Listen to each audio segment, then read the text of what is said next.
ప్రస్తుతం లోక్సభ పార్లమెంట్ ఎన్నికల్లో సికింద్రాబాద్ నుంచి వివిధ పార్టీ అభ్యర్థులందరూ పాల్గొన్నప్పటికీ కూడా కిషన్ రెడ్డి గారిని ఇక్కడ ప్రజలందరూ కూడా అధిక మెజార్టీతో గెలిపించారనే చెప్పాలి. అయితే ఇప్పుడు ఆయనకి కేంద్ర మంత్రివర్గంలో స్థానం దక్కించుకోవడం జరిగింది. మరి ప్రజలు ఏ విధంగా రియాక్ట్ అవుతున్నారు, ఏ విధంగా ఆనందం వ్యక్తం చేస్తున్నారు అనేది కొంతమంది ప్రజల్ని అలాగే పార్టీ కార్యకర్తలతో మాట్లాడి తెలుసుకుందాం. ఎక్కడ ఉంటారండి? ఇక్కడే అమ్మ చిలకలగూడలో ఉంటాను. మీ పేరు? వంశీ అండి, డాక్టర్ వంశీ. కిషన్ రెడ్డి గారి అధిక మెజార్టీతో గెలవడం ఎలా అనిపిస్తుంది? బాగానే ఉందండి. అంటే లైక్ అయితే ఇంతకుముందు కూడా బాగానే పనులు చేశారు, ఇక అభివృద్ధి పనులు. మరి ఇప్పుడు రెట్టింపు ఉత్సాహంతో ఇంకా చేస్తారేమో అని ఒక గట్టి నమ్మకం ఉంది మాకైతే. ఇంతకుముందు ఏమన్నా పనులు ఏమన్నా ఆపిన సందర్భాలు ఉన్నాయా? అలా అయితే ఏం లేదమ్మా, బాగానే. అంటే లైక్ ఏదన్నా మనకి ఏదైనా అర్జెన్సీగా ఏదైనా ఉన్నా కానీ కూడా ముంగటికి వెళ్ళి లైక్ ఫుట్బాల్ చేస్తే కొంచెం ఆలస్యమైనా కానీ పర్లేదు, బట్ టేక్ ఓవర్ అయితే చేసుకుంటారు. దానికైతే ఏం లేదు, అంతకైతే ఏం లేదు. అంటే వేరే పార్టీ వాళ్ళు ఉన్నప్పుడు కూడా ఎందుకు నేనే గెలిపించారు అంటే లైక్ ఉన్నారు, బట్ లైక్ ఇది పాలిటిక్స్ అనగానే అంతే కదా, కొన్నిసార్లు అప్స్ అండ్ డౌన్స్ అవుతూనే ఉంటాయి. బట్ ఇది ఏంటి అని అంటే మనకి ఇది ఈ సికింద్రాబాద్ జోనల్ ఏరియా కిందకి మన కిషన్ రెడ్డి గారు కొంచెం అభివృద్ధి పనులు చేస్తున్నారు. ప్లస్ ఇది సెంటర్, సికింద్రాబాద్ అనేది ఒక పెద్ద కాన్స్టిట్యున్సీ అండ్ పెద్ద సెంటర్. సో అభివృద్ధిగా బాగానే చేస్తున్నారు ఉన్నది. యా నమస్తే అండి, నా పేరు ఎం సురేందర్ కుమార్, నేను హైకోర్టు అడ్వకేట్ని. సార్, ఇప్పుడు మళ్ళీ కిషన్ రెడ్డి గారు గెలవడం జరిగింది, మంత్రివర్గంలో ఆయనకి స్థానం కూడా దక్కింది, ఎలా అనిపిస్తుంది? నిజంగా సంతోషం అనిపిస్తుంది. ఎందుకంటే ఆపద ఉన్న కాలంలో, కరోనా సమయంలో ఆయన గాంధీ హాస్పిటల్కి లేదన్నా ఒక 12 సార్లు రావడం జరిగింది. అదే కాకుండా ఆక్సిజన్ సిలిండర్స్ ఇవ్వడం జరిగింది. తర్వాత మెడికల్గా ఏదైతే ట్యాబ్లెట్స్ కావాలో లేకపోతే ఇంజెక్షన్స్ కావాలో దాన్ని దగ్గరుండి నియోజకవర్గంలో ప్రతి ఒక్క సికింద్రాబాద్ పార్లమెంట్ నియోజకవర్గంలో ప్రతి ఒక్క ఏరియాలో పంచడం జరిగింది. అందుకోసమే ఆయన ఆపదలు కాపాడాడు కాబట్టి ఖచ్చితంగా భారీ మెజారిటీ తోటి గెలవడం జరిగింది. ఇంకా చేస్తారు ఎట్లయినా ఇప్పుడు, ఎందుకంటే అప్పుడు కరోనా సమయంలో 2 ఏళ్ళు దేశం ఒక ఆర్థిక పరిస్థితి మనకి ఘోరంగా ఉండే. ఆ పరిస్థితిలో ఏ నిర్ణయం తీసుకోవాలన్నా మొదట ప్రాణం ఉండాలి కదా, ప్రాణం ఉంటేనే తర్వాత మిగతాది. కాబట్టి ప్రాణాలు రక్షించే పనిలో ఉండే. ఇప్పుడు ఏంటంటే మిగతా అన్ని డెవలప్మెంట్స్, స్కూల్స్ కానీ, ఎక్కడైతే జిహెచ్ఎంసీ అవసరం ఉందో షెడ్స్ కానీ, వాటర్ ఫెసిలిటీ కానీ, తర్వాత పొల్యూషన్ ఇరాడికేట్ చేయడానికి ట్రీస్ ప్లాంటేషన్ కానీ, తర్వాత వాటర్ పొల్యూషన్, వాటర్ బాటిల్స్ కాకుండా మనకి ఏదైతే వాన పడుతుందో హార్వెస్టింగ్ లెక్క ప్రతి ఇంట్లో తవ్వుతే, ప్రతి ఒక్కళ్ళు నీటి గుంటలు తవ్వుతే ఏర్పాటు చేస్తే వాటర్ నిల్వలు ఉంటాయి. దాంతో మనకి డైరెక్ట్గా బోర్ వేయాలా, నీళ్ళే రావాలనకుండా మన వాటర్ మనం రిజర్వ్ చేసుకునే ఆ పథకాల కింద ఇప్పుడు మా డెవలప్మెంట్ ఉంటుంది. మేము కూడా కిషన్ రెడ్డి గారిని అడగడం జరుగుతుంది. ఖచ్చితంగా ఈ ఓవరాల్ సికింద్రాబాద్ డెవలప్మెంట్ బాగా జరుగుతుంది, బాగుంటుంది. నా పేరు ముత్తు మంజుల. కిషన్ రెడ్డి గారు ఇక్కడ స్థానికంగా చాలా పనులు చేశారు. తర్వాత హెల్త్ ఏమంటారు, ఆయన కరికులర్ యాక్టివిటీస్, మన ఏమంటారు వికలాంగులకు అవేంటి చైర్స్ అవన్నీ డిస్ట్రిబ్యూట్ చేయడం జరిగింది. తర్వాత ఈ సీవింగ్ మెషిన్స్ అవి ఉంటాయి కదా, సో అవన్నీ కూడా చాలా వరకు పెట్టడం జరిగింది. సో దానివల్ల ప్రజలు ఉపయోగపడ్డారు. సో సీవింగ్ మిషన్ అంటే వాళ్ళ కుట్టు మిషన్లు అవన్నీ ప్రొవైడ్ చేసి వాళ్ళకి ఆ కుట్టు మిషన్లు అవన్నీ నేర్చుకొని వాళ్ళ ఒక సెల్ఫ్ ఎంప్లాయ్మెంట్ అనేది వాళ్ళు బాగా నేర్చుకొని వాళ్ళు సొంత అభివృద్ధి అయ్యారు. సో దీని మూలంగానే వాళ్ళందరూ ఆ కృతజ్ఞత భావంతోనే కిషన్ రెడ్డి గారిని గెలిపించారని నేను భావిస్తున్నానండి. ఎందుకంటే స్థానికురాల్ని కాబట్టి చెప్పడం జరుగుతుంది. ఇక్కడ ఉన్న వాళ్ళంతా అత్యధిక మెజారిటీతోనే ఆయనను గెలిపించారు. సో వాళ్ళందరూ కూడా, మేమందరం కూడా వాళ్ళకు కృతజ్ఞతలు. ఎందుకంటే యాజ్ ఏ తెలంగాణ ఉమెన్గా చెప్తున్నా నేను. సో మేమందరం కృతజ్ఞతలు తెలియజేసుకున్నాం. మళ్ళీ మోడీ గారిని కూడా 3వ సారి గెలిపేయడం జరిగింది. సో మోడీ గారు చేసిన సంక్షేమ పథకాలు కూడా చాలా వరకు బాగున్నాయి అనే ప్రజలు ఆయన మీద నమ్మకంతో ఓటు వేయడం జరిగింది. ఇంకొకటి 500 సంవత్సరాలు అందరికీ తెలుసు. దాని టెంపుల్ గురించి చాలా పోరాటాలు కూడా జరిగింది. అయోధ్య టెంపుల్కి కూడా చాలామంది ప్రాణాలు కూడా విడిచిన వాళ్ళు ఉన్నారు. సో ఆయన 10 సంవత్సరాలు కూడా చేసిండ్రని ప్రజలు ఆయనకు మళ్ళీ కూడా 3వ సారి గెలిపేయడం కూడా జరిగిందని నేను భావిస్తున్నాను యాజ్ ఒక స్థానికురాలుగా. And thank you very much. కూడా కిషన్ రెడ్డి గారు గెలిచారు. మొట్టమొదటిగా ఈ సికింద్రాబాద్ నియోజకవర్గ జనాలకి చాలా ధన్యవాదాలు. అంటే ఒక పనితనం చూసి ఓటేసినందుకు.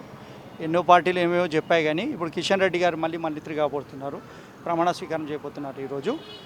ఇక్కడ సికింద్రాబాద్ నియోజకవర్గంలో ఏ అభివృద్ధి కార్యక్రమాలు జరిగారో ప్రజలు దాన్ని గుర్తించి మళ్ళీ ఆయనని ఎన్నుకోబడింది. అది మా పనితనం, బీజేపీ పార్టీలో ఒక పనితనం అనేది.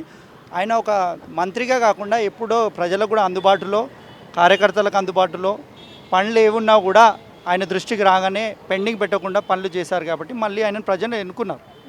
ఒకప్పుడు కూడా ఆయనే ఉన్నారు గతంలో కూడా, మరి ఇప్పుడు కూడా ఆయనే వచ్చారు, మరి ఏమైనా మార్పులు చేస్తే బాగుంటుందంటారా? మార్పులు అనేది అధిష్టానం నిర్ణయం తీసుకుంటుంది. ఆయన పనితనం బాగుంది కాబట్టి మళ్ళీ ఒక అవకాశం ఇచ్చారు. అలాగే కాకుండా ఒక మన సెంట్రల్ గవర్నమెంట్ మినిస్టర్ని ఇక్కడ చేయకుండా ఇంకో మన సెంట్రల్ మినిస్టర్ కూడా బండి సంజయ్ గారికి ఇచ్చారు. అంటే పనితనము ఇంకా వేగంగా ఉండాలి. ఒకప్పుడు ఒకటే ఎంపీ గెలిచేవాళ్ళు, ఇంకోటి ఇప్పుడు డబ్బులు అయిపోయినాయి, డబ్బులకి ఇంకా డబ్బులు అయినాయి, 4 నుంచి 8 వచ్చాయి. సో ఇక్కడ ప్రజలు ఆదరిస్తున్నారు పార్టీని. అభివృద్ధి అంటే ఏంటో మన ప్రధానమంత్రి గారు చూపెట్టాడు. కోవిడ్ టైంలో కూడా వ్యాక్సిన్స్ ఫ్రీ ఇచ్చి మరి ప్రత్యేకంగా అన్ని పార్టీలు కూడా దుష్ప్రచారాలు బాగా చేశాయి. అయినా కూడా ప్రజలు నమ్మకంగా భారతీయ జనతా పార్టీకి ఓటేసి గెలిపించారు. మన ఈ కిషన్ రెడ్డి సార్ ఎవరైతే ఉన్నారో ఇప్పుడు ప్రజెంట్లో ఇప్పుడు వచ్చినాయని సార్ మాకు అందుబాటులో అన్నిట్లో ఉన్నారు, మాకు అన్నిటికీ చేదోడు వాదోడు ఉన్నారు. అలాగే కరోనా టైంలో కూడా చాలా బాగా అన్నిటికీ రెస్పాన్స్ అయ్యారు ఆయన ఆఫీస్ పరంగా కూడా. అయితే మాకు ఎప్పుడు ఎలవెల్లో ఉంటారు కాబట్టి అన్నిటి చేస్తారు. మరి ఇప్పుడు ఏమైనా మార్పులు చేస్తే బాగుంటుందంటారా అభివృద్ధిలో ఇక్కడ ఈ ఏరియాలో? ఇక్కడ ఏరియాలో ప్రస్తుతానికి అయితే ఇప్పుడు ఏదైనా సమస్య అయినా తీర్చాలి అనేటట్టుగా ఏమన్నా ఉందా? అలాంటిది ఏం కనిపెట్టలేదు. ప్రస్తుతానికి అయితే బాగానే ఉంది. ఇంక ఫ్యూచర్లో అలా ఏదైనా అవసరం ఉంటే గిట్లయితే చెప్తాను. అంటే ఆయన చాలా మంది అంటున్నారు ఆయన కరోనా టైంలో కానివ్వండి అన్ని టైంలో కూడా మాకు హెల్ప్ చేశారు అని అంటున్నారు. మరి దాని గురించి మీరేమంటారు? మాకేంటంటే ఇప్పుడు మాకు తెలిసిన కాడికైతే ఎవరైతే ఇప్పుడు వేరే అదర్స్ పబ్లిక్స్ ఉన్నారు కదా, వేరే పార్టీ నుంచి కాకుండా అయితే ప్రత్యేకంగా మన కిషన్ రెడ్డి గారి నుంచి అయితే ఆయన చెప్పారు అంటున్నారు. ఎప్పుడైనా ఇట్లనే అవసరం ఉంటే ఎనీ టైం ఏ నైట్లో అయినా వెళ్ళినా చెప్పి ఫోన్ చేసినా కూడా వచ్చి ప్రతిదానికి ఆయన నేను ఉన్నాను అన్నట్టు ఒక ఇదిగా ఉన్నారు. వెళ్ళానండి, ఒకసారి కలిశాను. రెస్పాండ్ ఇస్తారా? మామూలుగా ఒక నార్మల్ పబ్లిక్ అని కాకుండా ప్రతి వారిని దగ్గర తీసుకుంటారు, అన్నిటికీ మంచిగా. మంత్రివర్గంలో కిషన్ రెడ్డి గారికి కూడా స్థానం వచ్చింది, దాని గురించి మీరు ఏమంటారు? చాలా హ్యాపీగా ఉందండి. మన దగ్గర నుంచి గెలిచి ఒక కేంద్ర మంత్రిగా మళ్ళీ స్టార్ట్ అయినందుకు చాలా హ్యాపీగా ఉంది. అందరూ ఓటేసి గెలిపించారు కదా, మాకు కూడా గెలిపించినందుకు ఒక సెంట్రల్ మినిస్టర్ అండి మా వల్ల. సో మాకు కూడా చాలా హ్యాపీగా ఉంది. ఒకప్పుడు కూడా ఆయనే ఉన్నారు గతంలో కూడా, మరి ఇప్పుడు కూడా ఆయనే వస్తున్నారు. మరి మీకేమన్నా కొంచెం వీళ్ళు మారితే బాగున్నట్టు ఏమనిపించలేదు? అట్లేం లేదండి, ఇక్కడ ఎప్పుడు బీజేపీ రావాలని ఉంటుంది మాకు. మేము హిందుత్వ కార్యకర్తలం, బజరంగ్ దళ్ కార్యకర్తలం. మేము కిషన్ రెడ్డి గారే కావాలని ఉంటుంది. ఏదైనా పనున్నా తను దగ్గరుండి చేపిస్తాడు. అతను బిజీగా ఉన్నా సరే, ఢిల్లీలో ఉన్నా సరే, మాకు పార్లమెంట్ ఆఫీస్ ఉంది మాకు దగ్గర. మేము we can go and we can solve the problems also.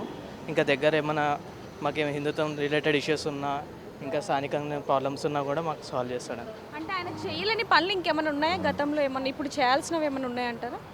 చూడండి, తనకి పార్లమెంట్ ఇంకా ఆయన కింద 7 కాన్స్టిట్యున్సీస్ ఉంటాయి. ఆయన ఫండ్స్ కొంచెం వస్తాయి. ఆయన ఎంత పాసిబుల్గా ట్రై చేస్తాడో అంత ఢిల్లీ నుంచి ఆయన మ్యాక్సిమం తీసుకొని వస్తున్నారు. అందులో ఏం ప్రాబ్లం లేదు. మనం ఇంకా హోప్ ఇస్తే, మనం ఇంకా స్ట్రెంథెన్ చేస్తే తనని ఇంకా మంచి వర్క్ చేస్తాడనే కదా మేము గెలిపిస్తాం అందరం కలిసి. ఇక పబ్లిక్ కూడా ఈసారి ఓటేసేటప్పుడు అదొకటే చెప్పారు మాకు, కిషన్ రెడ్డి రావాలి, బీజేపీ రావాలి, మళ్ళీ ఇంకా గెలిపిస్తే ఇంకా స్ట్రెంథెన్ చేస్తాం మేము, ఇంకా మాకు వర్కులు కూడా మంచిగా అవుతాయి. కిషన్ రెడ్డి గారి పరిపాలన చాలా బాగుందండి. కేంద్రం నుంచి ఏవేవి వసతులు కావాలనో వికసిత్ భారత్ అని, విశ్వకర్మ అని, ఇంకా చాలా స్కీమ్లన్నీ ఇక్కడ పెట్టారు. చాలా మంచిగా అనిపించింది. చాలా మంచిగా ఉందండి. ఆయన రావడము మా అదృష్టము. కలిసామండి, మొన్న పాదయాత్రలో తన వెంబడే ఉన్నాము, కలిసాము. చాలా ప్రజలు కూడా ఆయనకి తోడే పాదయాత్రలో భాగమయ్యారంటే చేసాము. ఆయన వెనకాలే ఎక్కడ ఉంటే అక్కడ పాదయాత్రలో పాల్గొన్నాము. వాళ్ళ సతీమణి గారితో కూడా పాదయాత్రలో పాల్గొన్నామండి. మొత్తానికి మీరందరూ కూడా దగ్గరుండి ఆయన గెలిపించుకున్నాము. మేము దగ్గరుండి గెలిపించుకున్నాము. అది మా అదృష్టం అండి, గెలిపించుకోవడం కూడా. మళ్ళీ కేంద్ర మంత్రిగా మన కిషన్ రెడ్డి గారు అయితే వచ్చేస్తున్నారు, మరి ఆయన గురించి మీరు ఏమంటారు? ఈసారి మాకు ఈ సికింద్రాబాద్ పార్లమెంట్కి మాకు మాట ఇచ్చిండు, ఈ రోడ్ వైండింగ్కి ఖచ్చితంగా చేస్తా అని హామీ ఇచ్చిండు. ఈసారి గత ఇంతకుముందు గెలిచిన వాళ్ళు ఎవరు కూడా ఈ రోడ్ కటింగ్ చేయడానికి ముందుకు రాలేదు. మా కిషన్ రెడ్డి అన్న ఈసారి ఖచ్చితంగా చేస్తాను అని ఇక్కడ మా సికింద్రాబాద్ ప్రజలకు హామీ ఇచ్చాడు. అంటే గతంలో చేయలేదు కాబట్టి ఇప్పుడు చేస్తాను ఖచ్చితంగా చేస్తాను హామీ ఇచ్చాడు. చాలా మంది కూడా ఇక్కడ సికింద్రాబాద్ లో ఉన్న ప్రజలందరూ కూడా ఆయన గెలిపించుకోవాలని చెప్పి ఎంతో ఇదిగా ఉన్నారు. అవును, మీరు కూడా ఆయనకి సపోర్ట్ చేస్తున్నారు? 100% కిషన్ రెడ్డి గారికి ఓటేసినాం మేమైతే. ఎప్పుడైనా కలిసారండి ఆయన? మాకెప్పుడు మా దగ్గరనే హైయెస్ట్ లీడ్ వస్తుంది ఇక్కడ వీరమాచన పగడ హై స్కూలు. సార్కి ఎప్పుడు కూడా మా దగ్గర బీజేపీకి వెళ్ళి అంటారు మా దగ్గర. నేను ఇక్కడ చిలకలగూడ. అంటే మీరు మళ్ళీ ఇప్పుడు కేంద్ర మంత్రిగా కిషన్ రెడ్డి గారు వస్తున్నారు, ఎలా అనిపిస్తుందండి మరి రెండోసారి? చాలా సంతోషం. కేంద్రంలో మోడీ గారు మరియు ఇక్కడ కిషన్ రెడ్డి గారు గెలవడం చాలా చాలా అందరికీ, అంటే ప్రజలందరూ బీజేపీ వైపు చూస్తున్నారని అందరికీ కొంచెం ఏమంటారు, ఇక్కడ ఏం జరుగుతుంది, బీజేపీ అధికారంలోకి వస్తే ఏమవుతుందని అందరు రియలైజ్ అయ్యారు. కాబట్టి ఈరోజు బీజేపీలో ఇంతవరకు ఇక్కడ వరకు వచ్చి గెలవడం జరిగింది. అంటే ఇప్పుడు గతంలో ఆయన చేయలేని పనులు ఏమన్నా ఉన్నాయంటారా? ఎవరండి? మోడీ గారు. కిషన్ రెడ్డి గారు ఎప్పుడూ పార్టీకి పనిచేస్తుంటారు. ఆయన నిరంతరం ఢిల్లీ నుంచి కానీ ఇక్కడ కానీ ప్రతి నిమిషం ప్రజల్లో అందుబాటులో ఉంటారు. మేము చూస్తుంటాం కదా, అన్నీ మనం వెళ్ళి ఆయనకు చెప్పంగానే ఆయన అన్నీ చూస్తారు, చేస్తారు కూడా. ఆయన ఉన్నారు కాబట్టి ఆయన గెలిచారు. మీరు బాగా ఫుల్ సపోర్ట్ అనుకుంటారు? మేమందరం సపోర్టు, మేమే కాదు మా కాలనీ కానీ మా ఏరియా కానీ మొత్తం అందరూ బీజేపీకే సపోర్ట్ చేస్తారు. ఎందుకంటే అధికారంలోకి వస్తే మంచి అవకాశం ఉంటుంది. లేడీస్ 33% ఒకటి ఇచ్చారు, అది కూడా మంచి. మోడీ గారు కూడా గెలవాలని అందరూ చూస్తున్నారు. ఈరోజు అందరూ బీజేపీ వైపే చూస్తున్నారు. అంటే దగ్గరుండి కిషన్ రెడ్డి గారిని గెలిపించుకున్నాము అంతే అందరు ప్రజలందరికీ ఏం జరుగుతుంది అనేది తెలుస్తుంది. కాబట్టి అది బీజేపీ గెలవడానికి ఇది మరొక అవకాశం అన్నమాట. అంతే. ఇప్పుడు మళ్ళీ కేంద్ర మంత్రిగా మన కిషన్ రెడ్డి గారు వచ్చేస్తున్నారు, ఎలా అనిపిస్తుంది? కిషన్ రెడ్డి గారు వచ్చారంటే ఆయన చేసిన వర్క్ దిక్కెళ్ళే వచ్చారండి. మెయిన్ ముఖ్యంగా కోవిడ్ టైంలో ఆయన ప్రాణాలకు తెగించి వెళ్ళిన వ్యక్తి మొట్టమొదటి వ్యక్తి కిషన్ రెడ్డి గారు. ఎవరైనా వెళ్ళారమ్మా, అంత పక్క నుండి ఏదైనా ప్రాబ్లం ఉంటేనే వెళ్ళడానికి ఇబ్బంది పడ్డారు. అరే పక్కన వచ్చేసింది కోవిడ్ అని చెప్పి. అలాంటి టైంలో నా ప్రజలు, నా కాన్స్టిట్యున్సీ ప్రజలకి సరైన అందుబాటు అవుతుందా లేదా అని వెళ్ళి వ్యక్తి వాళ్ళతో వెళ్ళి కన్సల్ట్ చేసి మీకు అన్నీ అందుతున్నాయని కనుక్కొని వచ్చిన వ్యక్తి కిషన్ రెడ్డి గారు. అలాంటి వ్యక్తిని గెలిపియకపోతే ఇంకా అలాంటి వ్యక్తి ఉండబట్టి ఆయన గెలిచిండమ్మా. అవునా కదా? ప్రజలందరూ కూడా దగ్గరుండి గెలిపించామంటారు. అంతే కదా? అంటే గతంలో కూడా ఆయన ఉన్నారు, మళ్ళీ ఇప్పుడు ఎందుకు? అవునమ్మా, ఆయన చేసిన సేవ బట్టే కదా వచ్చారు. ఇంకా అసలు ఆయన వచ్చింది మెజార్టీ చాలా తక్కువ. ఇంకొంచెం మెజార్టీ వచ్చి ఉంటే బాగుంటాయి కదా మేము అనుకుంటున్నాం. అది ఓట్లు కొంచెం చీలనే అనిపిస్తుంది. ఆయన చేసిన పనికి ఇంకొంచెం ఎక్కువ వచ్చి ఉంటే బాగుంటుండే అని మా ఉద్దేశం. బ్రహ్మాండమైన కంచుకోట సికింద్రాబాద్కు భారతీయ జనతా పార్టీ కంచుకోట. ఆనాటి నుంచి ఈనాటి వరకు ఎప్పుడు కూడా పార్లమెంటు భారతీయ జనతా పార్టీ కైవసం చేసుకుంటుంది. గతంలో దత్తాత్రేయ గారు మినిస్టర్ ఉండే 2 పోర్ట్ఫోలియోలు చేసిండు, 3 పోర్ట్ఫోలియోలు. మళ్ళీ ఇప్పుడు కిషన్ రెడ్డి గారు 2 పోర్ట్ఫోలియోలు చేసిండు, ఇప్పుడు 3వ పోర్ట్ఫోలియో ఈరోజు ప్రమాణం స్వీకారం చేయడానికి ముందుకు వచ్చేసాడు. కలుస్తాము, ఇక్కడికి వచ్చినప్పుడు ఖచ్చితంగా కలుస్తాము. ఆయన ఢిల్లీలో ఉంటాడు, ఇక్కడ ఉన్నప్పుడు మాత్రం కలుస్తాడు. ఇక్కడ లేనప్పుడు ఇక్కడ పార్లమెంట్ ఆఫీస్ ఉంది హిమాయత్ నగర్లో, అక్కడ ఐఏఎస్ ఆఫీసర్ పిఏ ఉంటాడు. అక్కడ పోతే సేమ్ ఆయన ఏ విధంగానైతే రిసీవ్ చేసుకుంటాడో వాళ్ళ పిఏకి కూడా అదే విధంగా రిసీవ్ చేసుకుంటారు. మేము చాలా మటుకు చాలా మందికి మాకు అవసరం, మా ఫ్రెండ్స్కి అవసరం ఉన్న తిరుపతి లెటర్, కాశీ విశ్వేశ్వర టెంపుల్, మధ్యప్రదేశ్ అన్ని టెంపుల్లకు కూడా అక్కడ నుంచి లెటర్ తెస్తాము. ఏదైనా ఈక్వీ లెటర్స్ అవన్నీ చేస్తారు. పబ్లిక్ సమస్యలు ఉన్నా కూడా చేస్తాడు అతను. అంటే సికింద్రాబాద్ నుంచి వివిధ పార్టీ వాళ్ళందరూ కూడా పార్టిసిపేట్ చేసినప్పటికీ కూడా ఎందుకని కిషన్ రెడ్డి గారికి ఎక్కువగా ఓట్లు వచ్చాయంట? ఇదంటే ఏమైందంటే ఒక వర్గం తయారైపోయింది, ఒక కులం మతం పేరు మీద వర్గం తయారైసేసి కావాల్సుకొని చెప్పేసేసి ఇది కావడము. మళ్ళీ లాస్ట్ టైం ఏమో 2 దిక్కులనే ఎలక్షన్ ఉండే, ఇది ట్రయాంగిల్ అయిపోయింది, టీఆర్ఎస్ కాంగ్రెస్ బీజేపీ. మళ్ళీ కూడా 50,000 మెజారిటీ రావడం మామూలు విషయం కాదు. అక్కడ వచ్చి ఒక వర్గం నాంపల్లిలో 1 లక్ష పైన చీలిక మెజారిటీతోని అక్కడ లీడ్ ఉంది. తగ్గిందంతా కూడా కవర్ చేసేసి 50,000. సికింద్రాబాద్లో మటుకు 18,000 చిల్లర ఓట్లు రావడం మెజారిటీ చాలా విశేషము. మీరు బాగా వార్తలు చూస్తారనేది అయితే మాకు అర్థమైంది. వార్తలు చూస్తాము. ఏంటో క్లియర్గా చెప్తున్నారు. ఆయన కారణ జన్ముడు మన మహనీయుడు నరేంద్ర మోడీ గారు 7 సప్త చిరంజీవులు ఉంటే అష్ట చిరంజీవిగా 8వ చిరంజీవిగా ఆయనను వర్ణించవచ్చు. భీష్మ పితాశ్రీగా కూడా ఆయనను వర్ణించవచ్చు. మహానుభావుడు. ఇట్లాంటి వాళ్ళు ఎల్లకాలంలో ఉంటే మన భారతదేశంని చాలా అభివృద్ధి పొందుతాము. రోడ్డు మీద ఒక గొడవ అయితేనే దాన్ని మనం కంట్రోల్ చేయలేకపోతాము. ఒక వారిని ఆపగలిగిండు ఆయన మహానుభావుడు. అదేవిధంగా మన వ్యక్తి ఒక ఆర్మీ వ్యక్తి పాకిస్తాన్లో స్ట్రక్ అయిపోతే అక్కడి నుంచి కూడా రిలీజ్ చేసి తీసుకురావడం మామూలు విషయం కాదు. జమ్మూ కాశ్మీర్ ఈ విషయం కూడా ఆ ప్రాబ్లం సాల్వ్ చేయడము, అయోధ్య రామ మందిరం ప్రాబ్లం సాల్వ్ చేయడము, 33% రిజర్వేషన్ సాల్వ్ చేయడం చాలా మహనీయకరమైన మహనీయుడు. ఆ విధంగా ఆయనను వర్ణించగలుగుతాం మనం. తప్పకుండా ప్రజలందరూ కూడా ఆయనకు సహకరించి ఓటేసేపటికి గెలిచిండు. అక్కడ 2 విధాలు. ఎప్పుడు కూడా సికింద్రాబాద్ రాబోయే రోజులలో కూడా బీజేపీ వస్తుందని చెప్పేసి మేము ఊహిస్తున్నాం. అసలైన తొలి వెలుగు. ఫాలో వాట్సాప్ @తొలి వెలుగు అఫీషియల్.